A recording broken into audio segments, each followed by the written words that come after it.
Deuteronômio, capítulo 22, versículo 8.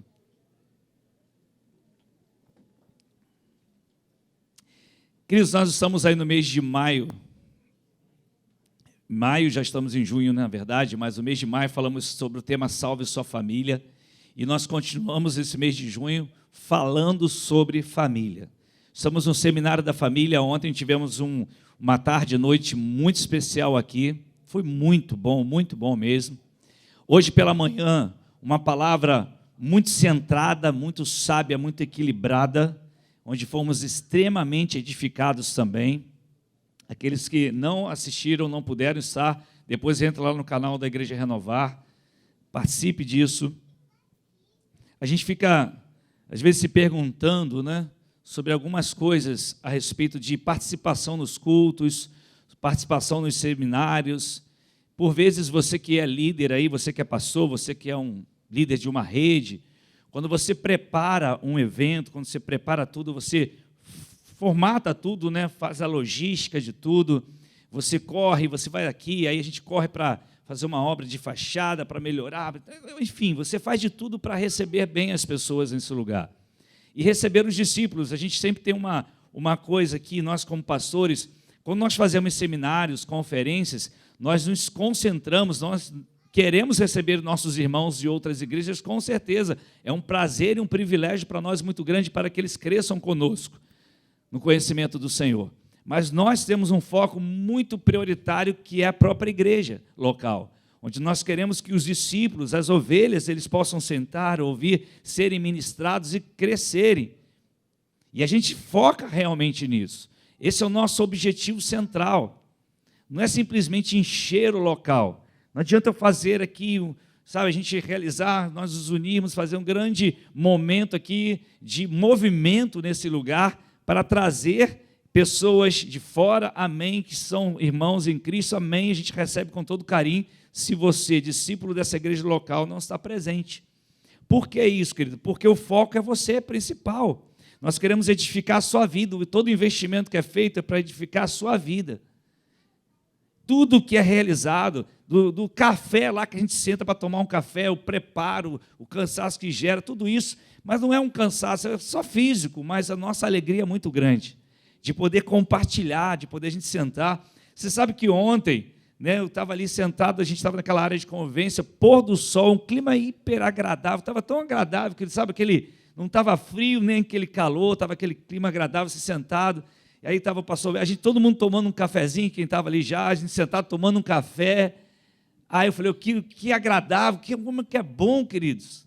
A gente sentar, e a gente batendo um papo, o pessoal conversando, outros chegando.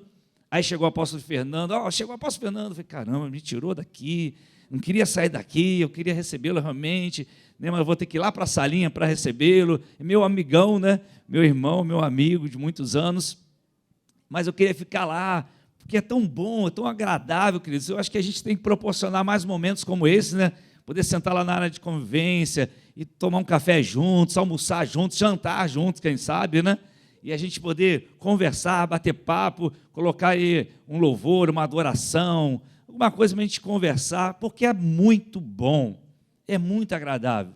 Essa semana eu fiquei tão triste, mas tão triste. Eu vi uma figura gospel, essas figuras gospel que aparecem por aí, um comediante gospel muito famoso, e ele, num podcast, falando algumas coisas sobre a igreja, e me deu uma tristeza tão grande aquilo que ele falou, mas uma tristeza tão grande, ao vê-lo dando declarações assim que denigrem a própria igreja de Jesus, Uma coisa feia de se ver, uma pessoa que cresceu publicamente, criou fama sob as custas da igreja. Seu canal no YouTube, essas coisas todas cresceram debaixo da unção da igreja. E aí agora, como algumas dizem, cospe no prato que comeu. É tão triste isso, queridos, a gente tem visto tantas pessoas usando as redes sociais para denegrir a igreja. Nós temos que levantar uma voz diferente nesse tempo. A igreja tem os seus problemas, sempre teve e sempre terá, até que ele volte. Nós não somos os juízes, nós somos os proclamadores. O juiz só tem um, que é Jesus. É claro que nós não vamos aceitar, nós vamos combater uma série de coisas, vamos exortar, vamos procurar ajudar os nossos irmãos, mas nunca, nunca denegrir o corpo pelo qual nós fazemos parte. Eu não posso simplesmente olhar para o meu pé, de repente seu dedão tem uma unha encravada que você não consegue se libertar dela. Não sei quem tem isso, eu nunca tive, em nome de Jesus, não vou ter, mas eu já vi gente que tem, que sofre com isso, e vai dizer, não aguento mais, vou cortar esse dedão fora. Você não faz isso, meu irmão. O que você faz? Você vai num podólogo, né? E deixa ele mexer para ver se conserta aquilo o máximo, porque você não quer cortar seu dedão fora. Mas tem gente hoje pegando a igreja e alguns membros do corpo e cortando como se fosse algo inútil. E não é assim que funciona. Nós somos a igreja de Cristo Jesus. Temos os nossos problemas, nossas lutas, nossas batalhas. O apóstolo Paulo já avisou lá, desde quando a igreja, no início da igreja, aquele início, quando ele fala às igrejas, quando ele escreve às igrejas, quando ele lá em Atos fala à igreja de Éfeso o que iria acontecer. Lá ele já estava dizendo, lá já acontecia muita coisa. E a gente só fica nessa coisa poética, linda, folclórica da igreja lá naquele tempo, como se a igreja nunca tivesse problemas. A igreja sempre teve problemas. Onde tem um grupo de seres humanos vai ter problema, mesmo lavado pelo sangue do Cordeiro. Mas esses problemas não se sobressaem às bênçãos, à unção. Por isso que eu falei, é tão bom a gente sentando ali, num ambiente agradável, com os meus amigos, com os meus irmãos, tomando um café. Simples café. E era tão bom, e é tão bom. Então, desfrute desse momento. Você pode perguntar, a gente não tem jeito, queridos, quando a gente perde alguma coisa, a gente só dá valor quando perde. Muita gente fala isso, né? A gente dá valor quando perde, né? E aí, talvez você nunca teve que ficar no hospital 10, 15, 20 dias internado, sem poder sair. Você nunca passou por isso. Mas se um dia você passar por isso, você vai ver como que faz falta. Você, puxa, eu queria estar na igreja. Como eu queria estar com os meus irmãos. Eu queria estar em casa com a minha família, não posso. Então, são coisas que a gente vai dando valor quando a gente começa a perder. Então, não perca isso, querido. A igreja, ela não vai acabar nunca. A igreja sempre vai existir. Sempre. Porque ela vai sair daqui e vai para a glória com Cristo. A noiva vai para a glória. E ela vai sempre existir. Deus instituiu a igreja e a igreja vai marchar. Continua marchando, com suas lutas e provas e acertos e erros, mas ela continua sendo a igreja do Senhor Jesus. Amém? Então dê um aplauso a Jesus por isso.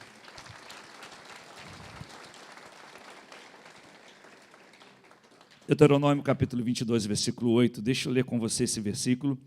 Eu pretendo não tomar muito seu tempo hoje, mas falar sobre o assunto que nós estamos tratando hoje é até complicado, porque nós já estamos conversando no mês de maio todo. Antes disso, já estávamos falando. Ontem falou, hoje falou paternidade e maternidade. Então, hoje eu quero tentar fazer com você aqui um breve resumo de tudo isso.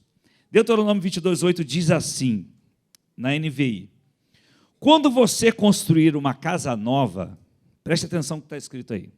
Quando você construir uma casa nova, faça um parapeito em torno do terraço, para que não traga sobre a sua casa a culpa pelo derramamento de sangue inocente, caso alguém caia do terraço.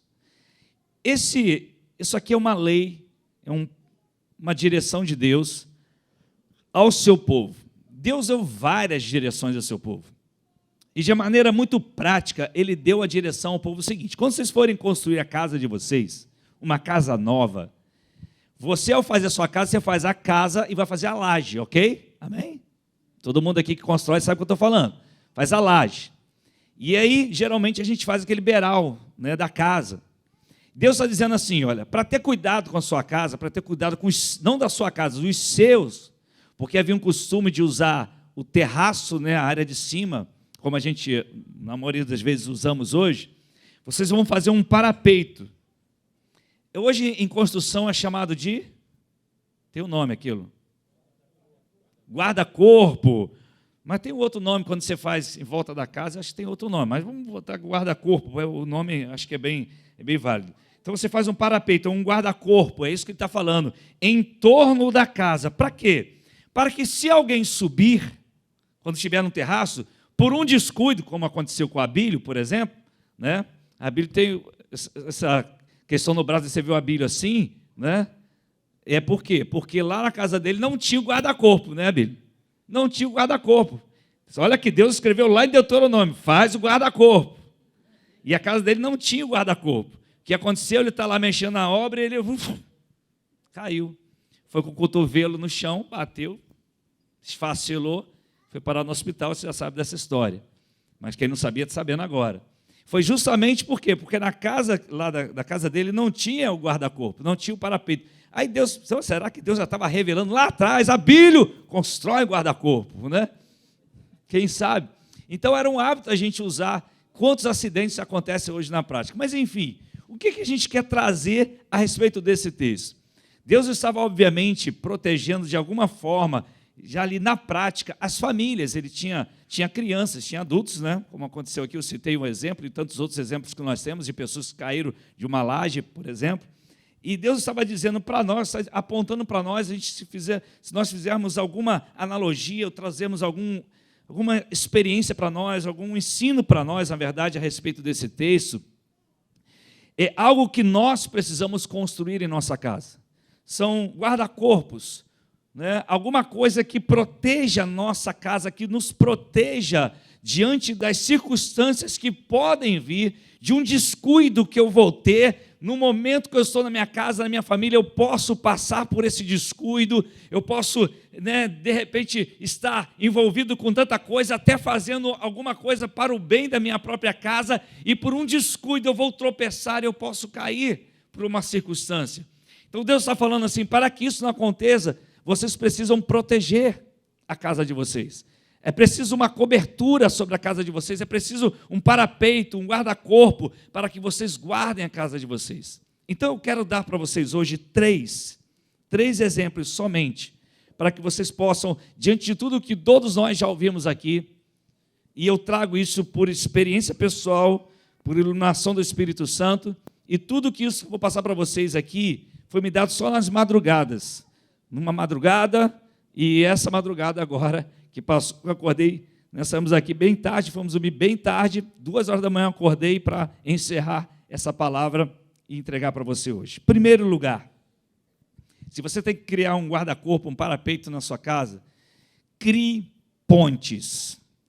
Escreva aí, crie pontes. Criem pontes na casa de vocês, na família de vocês. As instruções que Deus nos apresenta na Bíblia, como, por exemplo, o papel de cada um de nós, o papel do pai, o papel da mãe, o papel dos filhos, justamente servem para criarmos pontes entre nós. Então, todos nós, na verdade, temos um papel dentro de casa. O pai tem um papel, a mãe tem um papel e os filhos têm um papel. Esses, não o Ricardo papel, mas um papel dentro de casa. Então, cada um de nós, tem um papel, tem algo que precisa fazer. Se cada um de nós realmente cumprirmos esse papel, não vamos cumprir 100%, nós vamos criar pontes uns com os outros. Mas se esses papéis forem deixados de lado em algum momento, porque não houve um guarda-corpo, um parapeito, sabe o que vai acontecer? Vai criar um abismo. Então talvez o seu familiar esteja lá do outro lado e você está aqui, e ao invés de criar-se uma ponte, você criou um grande abismo. Por quê? Porque você não cumpriu o seu papel pelo qual Deus estabeleceu. Quando a gente chega, por exemplo, vou te dar um exemplo prático aqui. Você está aqui cultuando ao Senhor hoje. Então, há um momento que a gente tem o louvor, Louvor, os cânticos, Então, o momento que a igreja congrega junto, então existem momentos específicos. Por exemplo, você na hora que a música está tocando, você está no momento de louvor. Então você pula, você dança, você se manifesta ao Senhor, você expressa sua adoração, tu és santo, tu és digno. Então você nesse momento tem o papel daquele que adora, você cumpre esse papel de adorador através das músicas. Daqui a pouco vamos ter um momento de intercessão, de oração. Então você entra no papel de intercessor. Dentro desse contexto de culto, você agora, além de adorador no sentido de louvor, você é adorador no sentido de intercessor. Então você intercede pelos outros, você ora pelos outros. E existe um momento, por exemplo, que a gente é ovelha. A gente senta e escuta.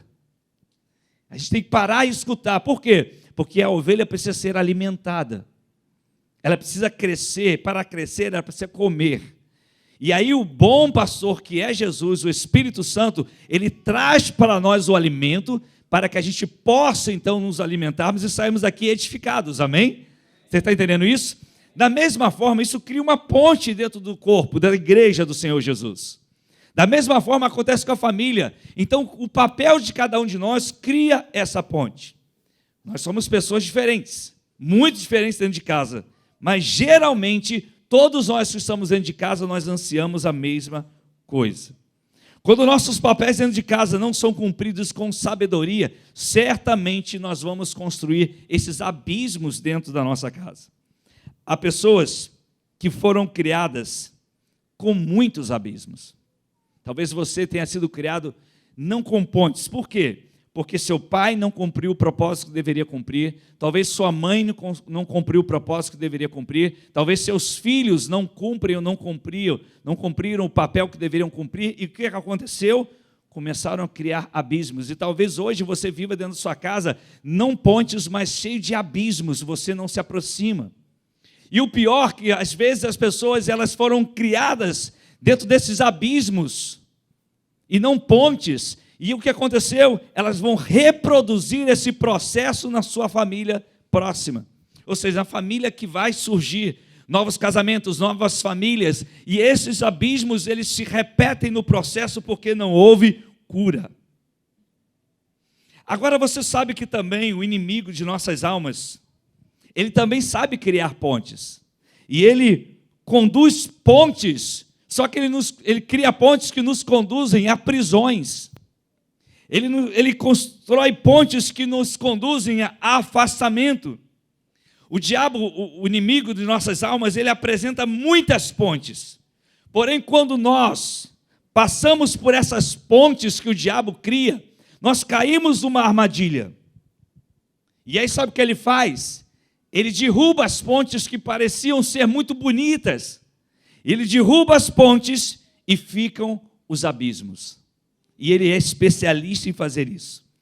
Mas Jesus, quando você olha para Jesus, quando você vê o papel de Jesus, quando você estuda o papel de Jesus, você percebe que ele é a ponte. Ele é a ponte que nos leva a Deus. Ele construiu uma ponte por meio do seu sangue. Ele nos leva de volta a Deus, à salvação, ao ideal original. Jesus é a nossa ponte sólida, é a nossa ponte única, é a nossa ponte segura. Ele só diz uma coisa, ele pede que nós passemos por essa ponte, para que nós possamos voltar à fonte, que é o Deus Pai, como ouvimos ontem. Ele é esse caminho e eu e você já sabemos disso. Então, se você quer uma casa segundo o coração de Deus, se você quer viver em paz dentro da sua casa, crie pontes na sua casa. Não construa abismos, construa pontes. Seja sábio, cumpra seu papel dentro de casa. Faça aquilo que Deus mandou você fazer e você vai criar pontes. Segunda coisa que eu gostaria que você guardasse em seu coração: contribuam para a paz. Diga comigo, eu preciso contribuir para a paz. De vez em quando eu falo uma coisa aqui e eu gosto de repetir isso. Depois de certa idade a gente começa a querer brigar menos. Já percebeu isso? Tem gente que fica brigão pro resto da vida, né? Mas depois de um tempo da vida, a gente fica assim, eu não vou ficar entrando nessas brigas não, que isso aí não vale a pena não. Por quê? Porque você já tem a maturidade de pensar assim, não vale a pena entrar nessas furadas aí não. Para que eu vou brigar? Para que eu vou discutir? Depois de certo tempo, eu estava conversando com a Eliana, acho que foi hoje a gente estava almoçando, e a gente conversando sobre isso, né? E a gente começa a interpretar a vida a partir do momento que você vai conhecendo mais a Jesus, porque o cristão vive assim, ele vai conhecendo a Jesus e ele interpreta a vida a partir da palavra de Deus. Todo cristão vive assim. Então, quando você vê uma situação no contexto da sua vida diária, a sua interpretação de vida ela é baseada nos princípios da palavra de Deus, que é diferente da interpretação da vida que o ímpio tem. Ele é diferente de nós nesse sentido. Quando você olha uma pessoa vivendo uma circunstância, a sua interpretação daquilo é baseada no contexto da palavra de Deus. Então você pode fazer a leitura daquela situação e tomar uma posição baseada na leitura que você tem da Bíblia, da palavra do Senhor, e o seu comportamento se baseia nisso, mas o ímpio é diferente, ele vai se comportar de uma outra forma. E geralmente nós vamos à contramão daquilo que o mundo traz para nós. E hoje, nós vamos amadurecendo e conhecendo Jesus, nós temos que entrar num caminho de paz. A sua casa precisa ser um lugar de paz. Lá em Mateus capítulo 5, versículo 9, Jesus disse: bem-aventurados pacificadores, pois serão chamados filhos de Deus. Pacificadores serão chamados filhos de Deus. Lá em Colossenses 3, versículo 15, diz assim a palavra de Deus: que a paz de Cristo seja o juiz em seu coração, visto que vocês foram chamados para viver em... Eu vou repetir, você não conhecia esse versículo, vai conhecer agora. Colossenses 3,15. Sabe o que você tem que fazer de vez em quando? Abrir sua Bíblia, abrir mesmo. Você tem Bíblia de papel, ou então Bíblia no celular, marca. São versículos que você tem que marcar. Por exemplo, toda vez que eu venho para o culto, eu gosto de trazer uma lapiseira. Quando eu trago minha Bíblia de papel, eu trago uma lapiseira. Quando eu vou ouvir alguém pregar, eu já estou com a lapiseira, porque eu gosto de anotar. É uma fala, uma coisa que eu não gosto de perder, então eu anoto, eu gosto de fazer isso. Às vezes até tem momentos que a gente está ouvindo uma mensagem, Deus está me entregando outra mensagem para pregar outro dia. Naquela mesma hora é assim que funciona. O Espírito Santo de Deus faz a mesma coisa com você. Ele está te revelando algo. Então olha só o que diz Colossenses 3,15. Que a paz de Cristo seja o juiz em seu coração, visto que vocês foram chamados para viver em paz, como membros de um só corpo, e sejam agradecidos. Aí você olha essa sociedade que a gente está vivendo hoje, tanta confusão, tanta informação rápida. A notícia que você escutou há 10 minutos atrás já está atrasada, meu irmão, porque a novidade já chegou. Aquilo que você ouviu há 10 minutos atrás já mudou.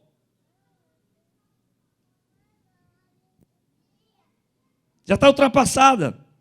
Nós vemos a sociedade onde a concorrência é gigantesca. E nessa concorrência a gente entra naquela disputa, né, por coisas essenciais para sobrevivermos, e nisso tudo não há paz. Nós ouvimos hoje a apóstola Silvia falando sobre como que o trabalho toma nosso tempo.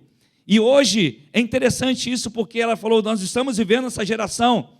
E não é à toa que o apóstolo Paulo, escrevendo a Timóteo, na segunda carta, no capítulo 3, no versículo 1, ele disse que os últimos dias serão dias o quê? Tempos difíceis, tempos trabalhosos. No grego, a palavra ali é tempo de muito peso, de muita sobrecarga, onde você, ao caminhar, você vai sentir um peso muito grande, a ponto de você quase não suportar. Ele está dizendo, nos últimos dias, os dias serão assim, você trabalha, e, meu Deus, e como que a gente vai lidar com isso? Eu preciso fazer uma leitura desse tempo, entender esse tempo, interpretar esse tempo segundo a palavra me ensina, para que eu não entre nesse caminho, para que não viva isso. Eu vou viver isso, eu vou ter que viver essas situações, mas eu vou ter que aprender a lidar com isso, porque esse mundo não tem paz. Todo mundo está à busca dessa paz, eles não encontram. Se pensarmos que tudo o que fazemos é com o objetivo de sustentarmos nossas famílias, mas acabamos levando essas mazelas, toda essa concorrência, toda essa disputa para dentro de nossas casas, nos relacionamentos,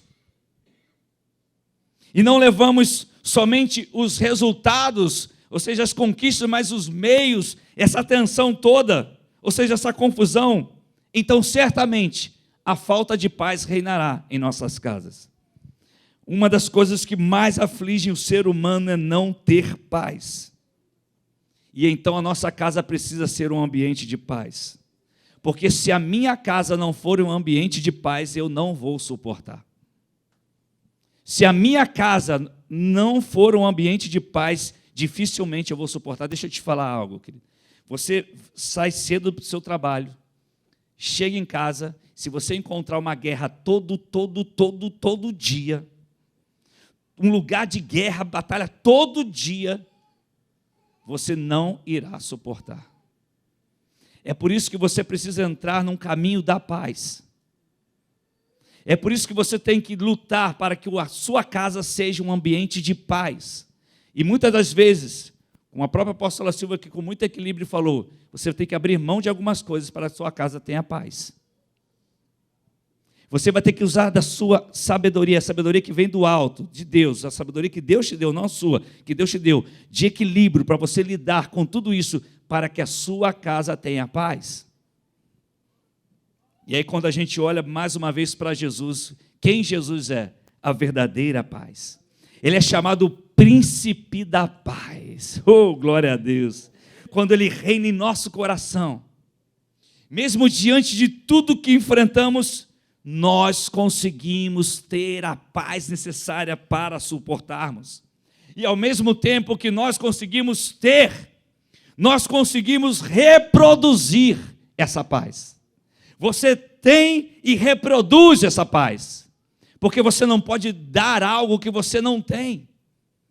Então, quando você tem essa paz de Cristo em seu coração, você consegue reproduzi-la naturalmente. Então, deixa eu lhe dizer algo. Você quer uma família segundo o coração de Deus? Você quer isso em nome de Jesus? Crie pontes. E segundo, construa um ambiente de paz na sua casa. Terceiro e último lugar. Deixa eu falar uma coisa para você, muito importante. Lutem. Lute para você, lutem para todos nós. Talvez uma flecha tenha atingido você. Ontem eu conversava com a Eliana, a gente batia um papo ontem à noite. A gente conversa muito, né? E falando sobre algumas flechas que atingem alguns irmãos nossos. E existem flechas que nos ferem profundamente. Eu não sei o nome da flecha que atingiu você, mas pode ser que tenha te abatido demais. Entenda que o inimigo fará de tudo para que você pense, não vale mais a pena lutar. Não vale mais a pena. O desgaste tem sido tão grande, o cansaço. A culpa se tornaram para você companheiros da sua viagem nessa terra, né? Nessa vida. Mas você precisa lutar. Você precisa de um renovo. Ei, você precisa de um renovo. Tu está cansado, meu irmão. Você sabe que tem que lutar. Você sabe que tem que guerrear. Você sabe que tem que batalhar, mas você está cansado. E quando a gente está cansado, a gente precisa de um renovo. Não é à toa que o Espírito Santo iluminou a mente de Isaías. Ele disse, os que confiam no Senhor. Como é que ele fala lá? Renovarão as suas forças. A gente conhece o versículo, a gente sabe desse versículo, a gente canta esse versículo, a gente prega sobre esse versículo há anos. E a gente está se perguntando, Senhor, onde que eu renovo as minhas forças? Eu estou muito cansado. Eu vou tirar umas férias. Amém, isso vai te ajudar positivamente, faça isso. Eu vou tirar um tempo com a minha família para passear. Amém, faça isso. Eu preciso reservar tempo para isso. Amém, faça isso. Agora, a verdadeira renovação não se faz em 30 dias de férias. Isso é muito bom para o seu físico, para a sua mente. Mas a verdadeira renovação é aquela que tem que ser diária. Porque você não pode tirar férias todo dia. Essa renovação é só para aqueles que confiam no Senhor. Porque os que confiam vão ser renovados em suas forças. Sabe aquela força que você perdeu? Volta. Aquela força que você não tem mais? Volta. Por quê? Porque eu decidi confiar no Senhor. Eu decidi confiar no Senhor. Simples assim. Confiar no Senhor. Então, se você não tem mais forças para lutar, peça a Deus, porque Ele te renova. A palavra de Deus não volta vazia, ela vai se cumprir. Os que confiam são renovados. É claro que isso vai acontecer, meu irmão. É fato isso. Por isso, você não vai poder parar de lutar. Fala para quem está do seu lado, meu irmão, não tem como. Me dá outro jeito aí de você. Tem outro jeito de parar de lutar? Tem? Não tem. Você vai pular da ponte? Não. Você vai botar a corda no pescoço? Não. Então só tem um jeito para você. Fala para o seu irmão, lute. Fala para 3 irmãos, lute. Tem que lutar, meu irmão. E aí você vai dizer, mas eu estou tão fraco, tão frágil. Os que confiam no Senhor renovarão as suas forças.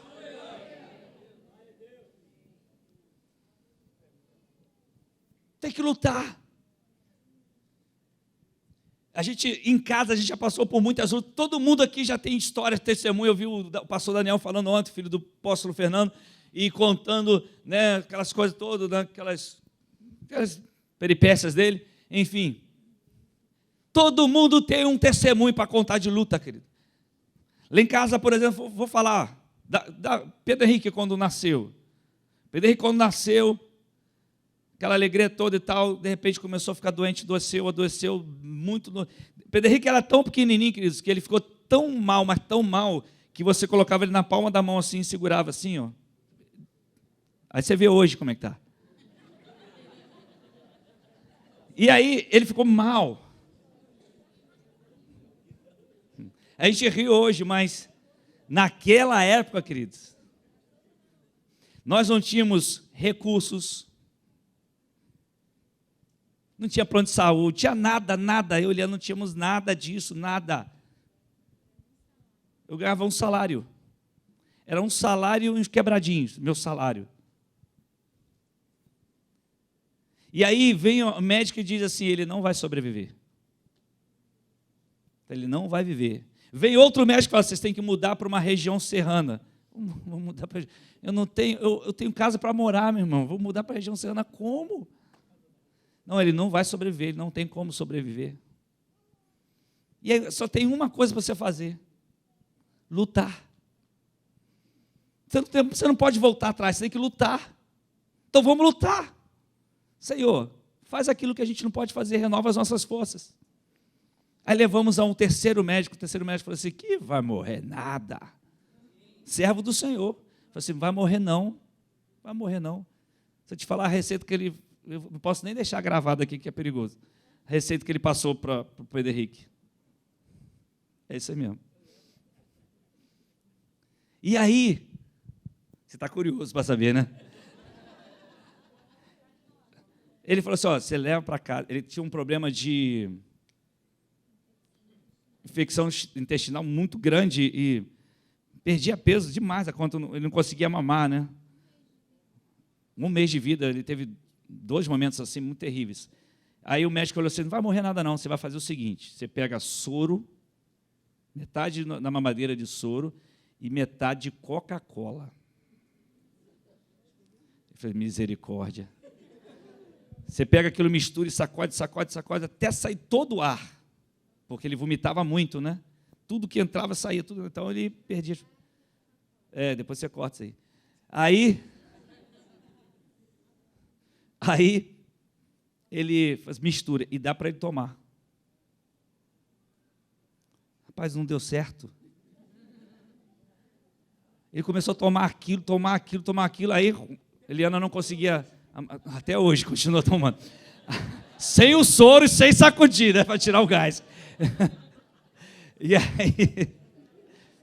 E aí Eliana não conseguia amamentar, arrumamos uma chama mãe de peito, né? Mãe de peito, tem uma vizinha nossa aqui, mãe de leite, né? Mãe de peito, mãe de leite, corta também, irmão. Aí é bom que não está ao vivo hoje, estou à vontade.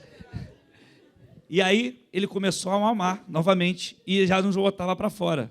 E deu no que deu, isso aí você está vendo. Mas esse processo, queridos, foi horrível. Você ouvir assim, ele vai morrer.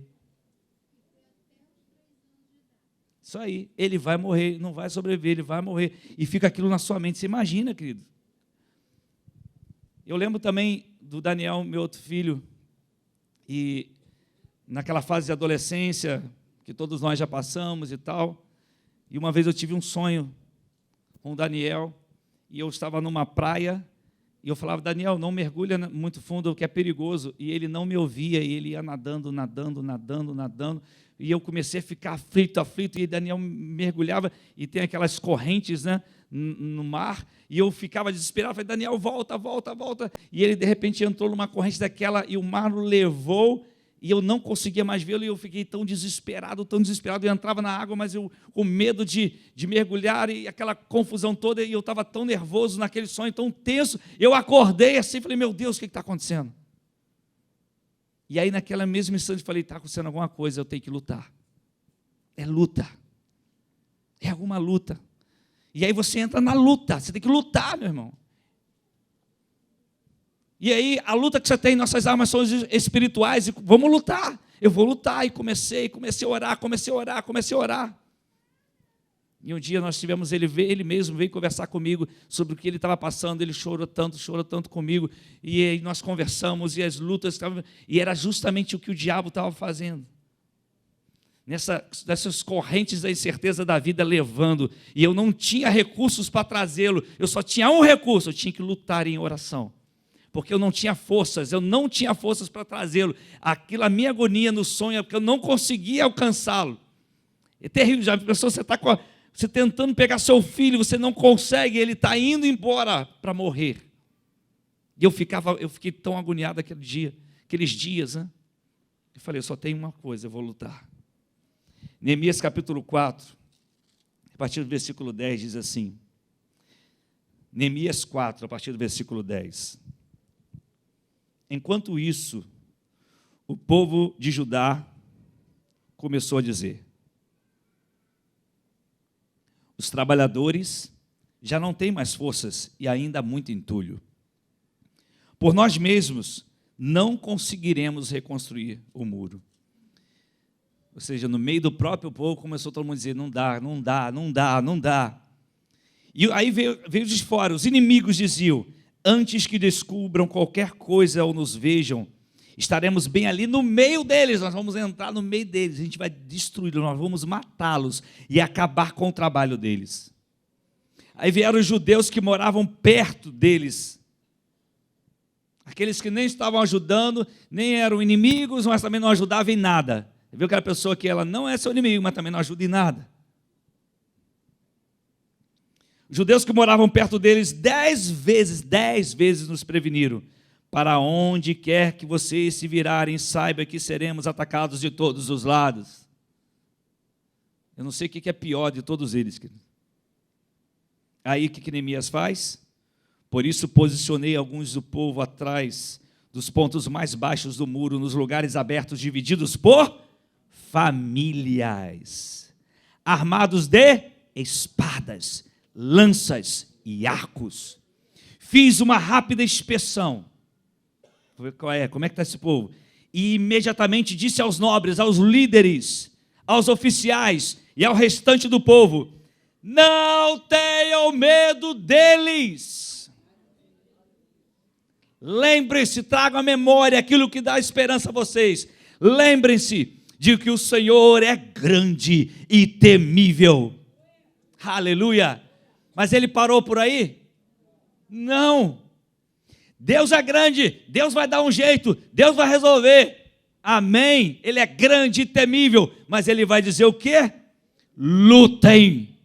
Lutem. Lutem por seus irmãos. Lutem por seus filhos. Lutem por suas filhas, por suas mulheres e por suas casas. Aleluia! O Senhor é grande e temível, sim, mas há uma parte que nós temos que fazer. Lutem. Aí o que aconteceu no versículo 15? Quando os inimigos descobriram que sabíamos de tudo e que Deus tinha frustrado a sua trama, todos nós voltamos para o muro, já estava todo mundo revigorado, cada um para o seu trabalho. Aleluia. Nós precisamos construir pontes. Nós precisamos fazer mais o quê? Contribuir para a paz. Em terceiro, nós precisamos lutar. E deixa eu finalizar com vocês aqui. Quando Jesus está pregando o Sermão do Monte, termina o Sermão do Monte, ele faz uma analogia a respeito daqueles que constroem a sua casa sobre areia e sobre a rocha. Conforme nós ouvimos aqui, foi com o apóstolo Fernando, não é isso? Quando Jesus disse, veio aquele homem prudente e fez o quê? E construiu. Não é isso que ele fala, Jesus fala? Veio o homem prudente e construiu.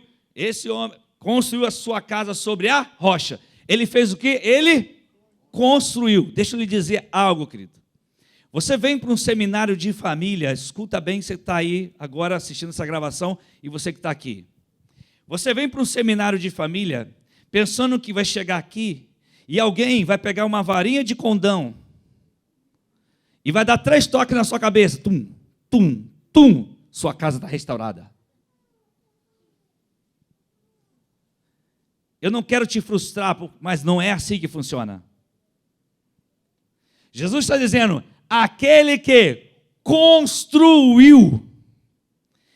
Alguém que trabalha em construção aqui sabe do que eu estou falando.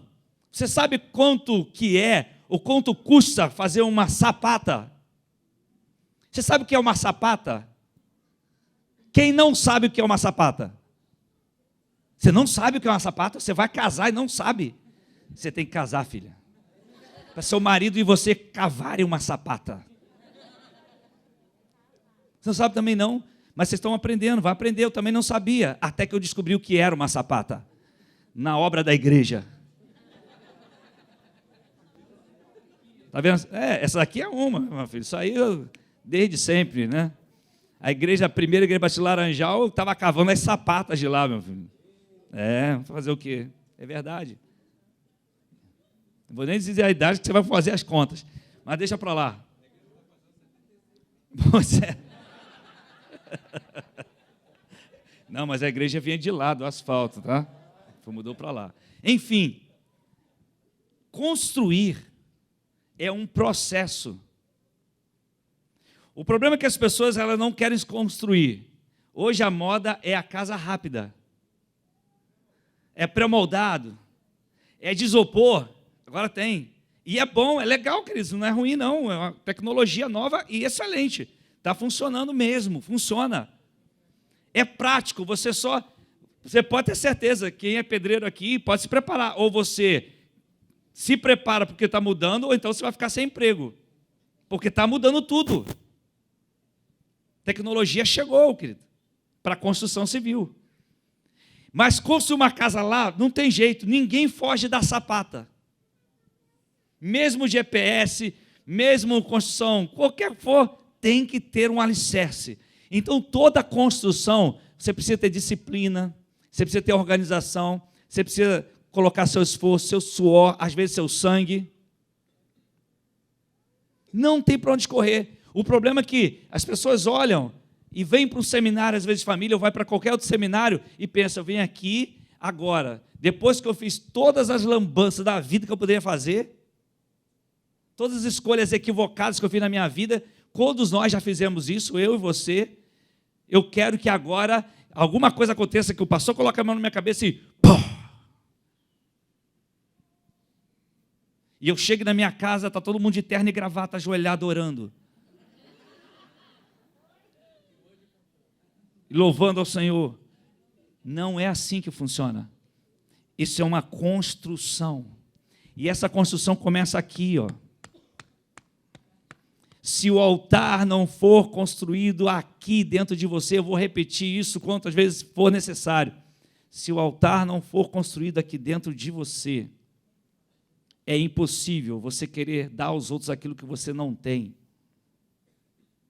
Tem que ser construído aqui, a partir de você. para que você alcance a sua casa, porque é uma construção. Minha família, onde eu fui criado, meu pai nunca foi um exemplo para mim.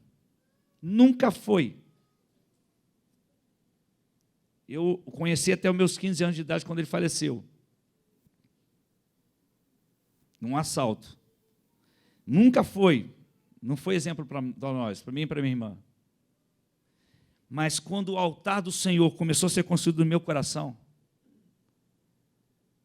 aquela construção, aí vem o que eu falei no início. Você olha para a vida com a leitura daquilo que você tem na palavra, para construir pontes, para contribuir para a paz e para você ter renovação para lutar. Você tem que olhar a palavra de Deus e dizer, eu vou interpretar isso na minha vida, eu vou dar a minha opinião, eu vou falar algo, mas eu preciso ter alguma coisa. O meu princípio é a constituição da palavra, a Bíblia, a minha palavra, a palavra de Deus, que é aquilo que eu tenho para mim. Então eu entendi assim, eu terei a minha família, e a minha família não será como a minha foi, será diferente.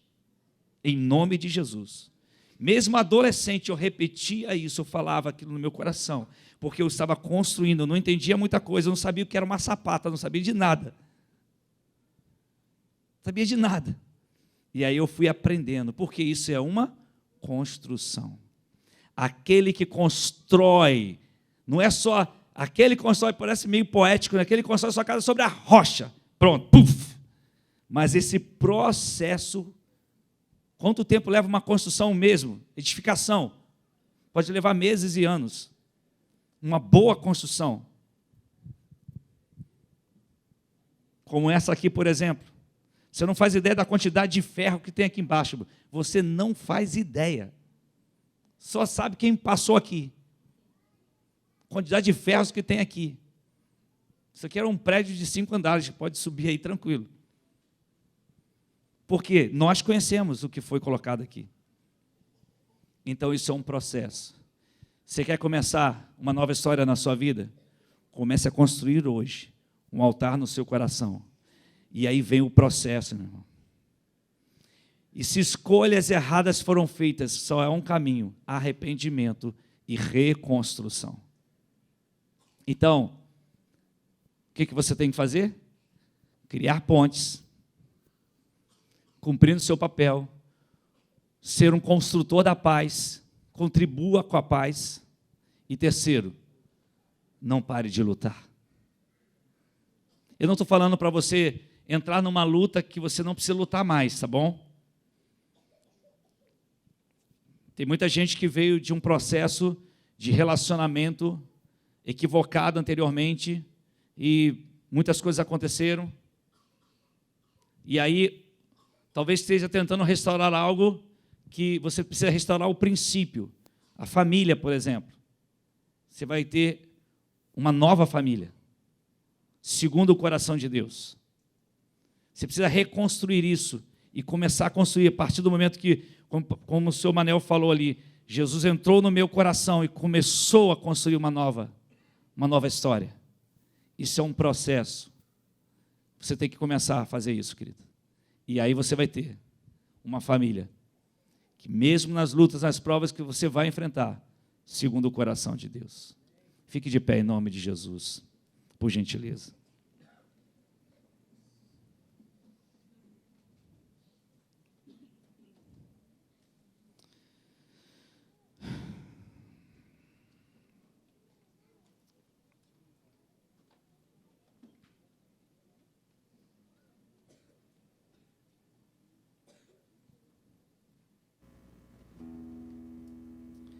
Eu não sei se você está aí com alguém da sua família.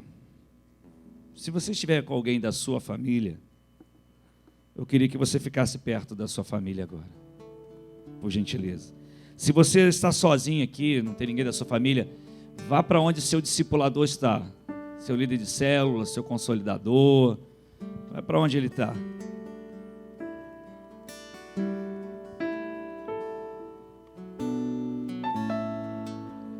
Eu acho que as crianças estão lá ainda, né?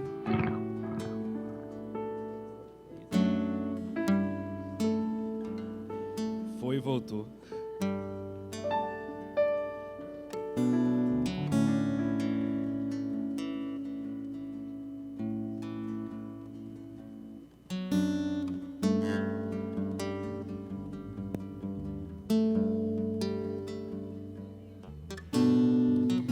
Não estava planejado, mas eu gostaria de fazer esse momento com você.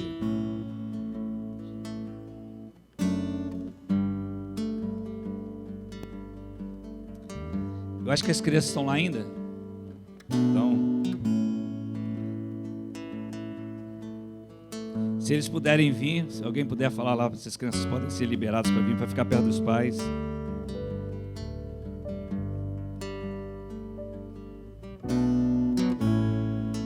Nós vamos fazer uma oração.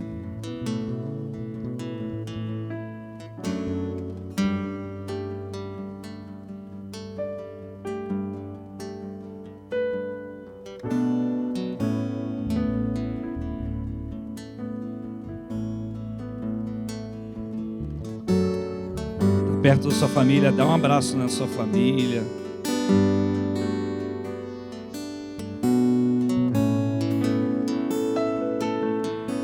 Sua família em Cristo.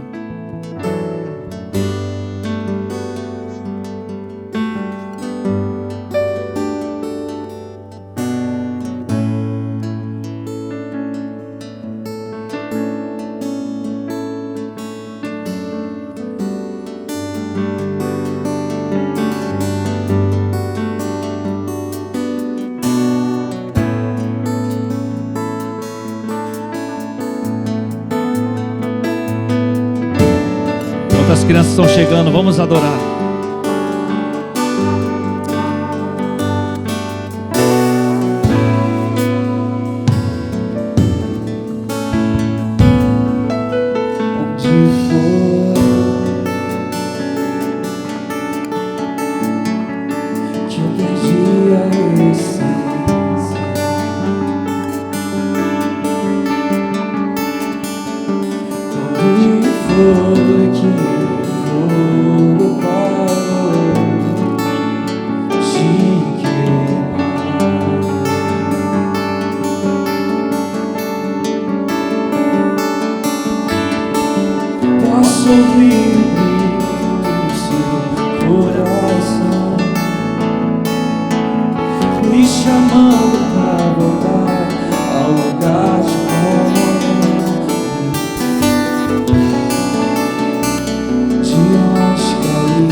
Peça ao Senhor Jesus por completo a ti. Me deixei levar na sua voz, ficamos a sós, só eu e você.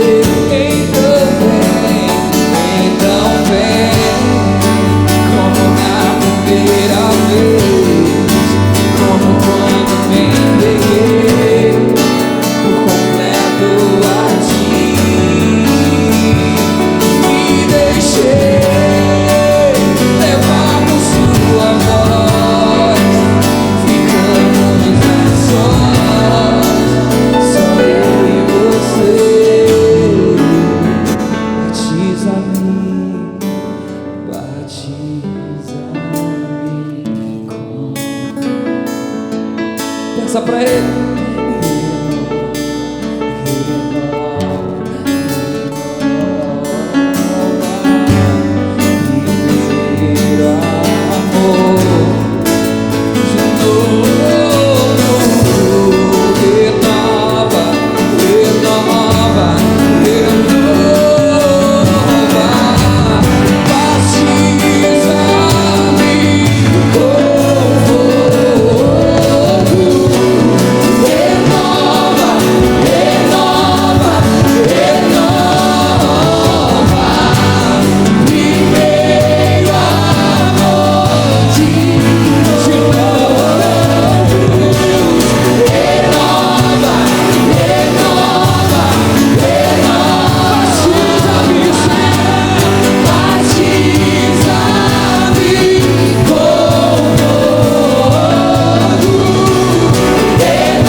Eu quero te convidar a fazer uma oração.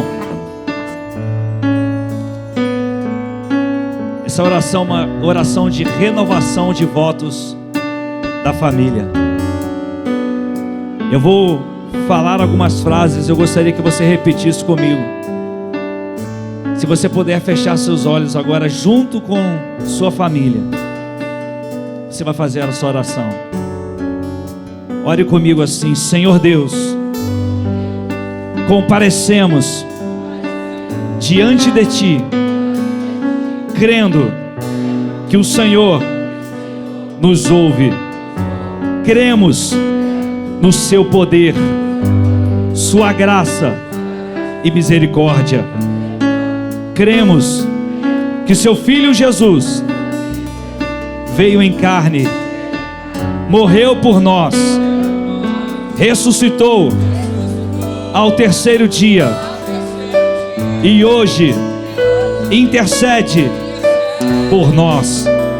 Cremos que o sacrifício de Jesus na cruz levou todos os nossos pecados, transgressões, iniquidades e enfermidades.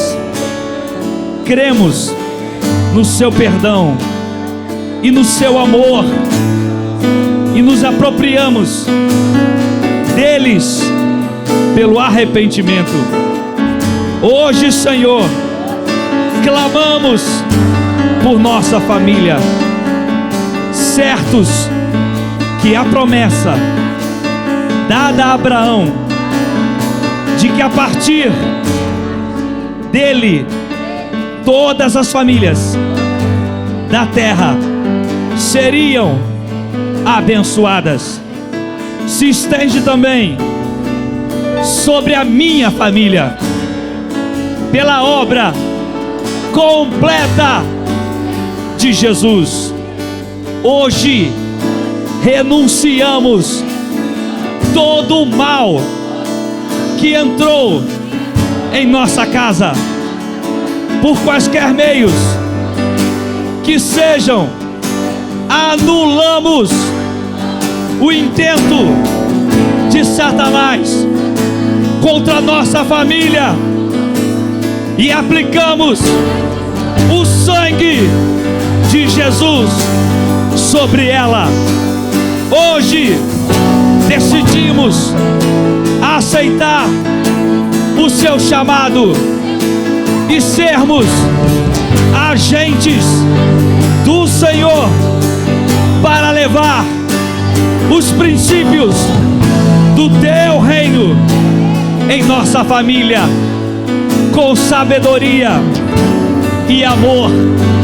Hoje pedimos o Teu perdão e pedimos que salve nossas famílias e as famílias de todo mundo. Declaramos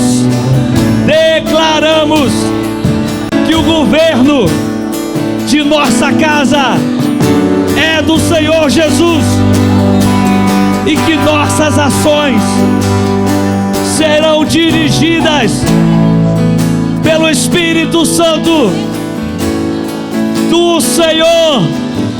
É toda a honra, é toda a glória e todo louvor para sempre, em nome de Jesus. Amém. Aleluia. Renova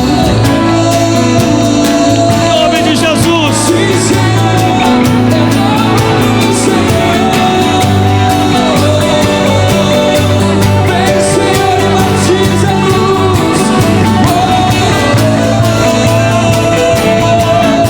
Batiza-nos,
Senhor, nós não sabemos se há alguém aqui que deseja hoje começar a construir um altar no seu coração dedicado somente ao Senhor. Que Jesus seja hoje, a partir de hoje, o Senhor e Salvador dessa vida. Que essa pessoa, Deus, receba agora, pessoalmente, individualmente, Jesus como esse Senhor e Salvador. E comece a construir um altar primeiro no seu coração. E a construção da sua casa começa hoje, segundo os teus princípios, segundo a tua palavra. Oh Deus, guarda a nossa casa para o louvor da sua glória, em nome de Jesus. Amém e amém. Aleluia.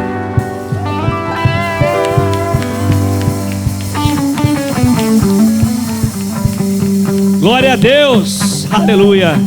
Levante suas mãos, querido, em nome de Jesus. Pai, obrigado por esse seminário. Obrigado pela liderança da rede de casais, pastor Arthur, pastor Alessandra, os demais líderes de jovens, de adolescentes, de homens, mulheres, de todas as células, todos que contribuem de alguma forma, Senhor, para a edificação de casas que também têm suas próprias casas, que enfrentam lutas e batalhas todos os dias como todos nós. Senhor, nós vamos para nossas casas agora. Debaixo dessa unção precisamos permanecer. Oh Deus, é ali que nós revelamos quem somos. Que sejamos alguém que tenha um altar no coração onde o Senhor reina,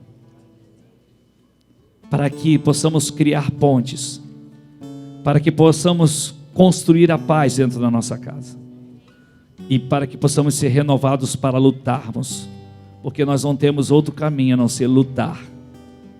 O Senhor é grande e temível, o Senhor é Deus Todo-Poderoso, mas nós precisamos ser renovados para essa luta, e nós vamos lutar, nunca vamos desistir.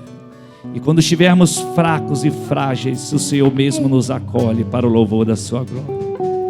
Guarda a nossa semana, Senhor.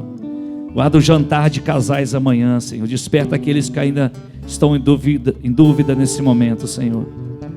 Possamos estar juntos. Boa coisa é estarmos juntos. Obrigado, Senhor, por cada irmão, cada pessoa que chegou nesse lugar, e aquele que está ali agora, que está assistindo essa gravação, seja abençoado. Que o amor do Senhor Jesus, que a graça de Jesus, que a presença do Espírito, que o amor do Deus Pai seja com todos, para o louvor da sua glória somente. Bata na mão do seu irmão e diga: Shalom, Adonai. Deus te abençoe. Shalom a todos, queridos.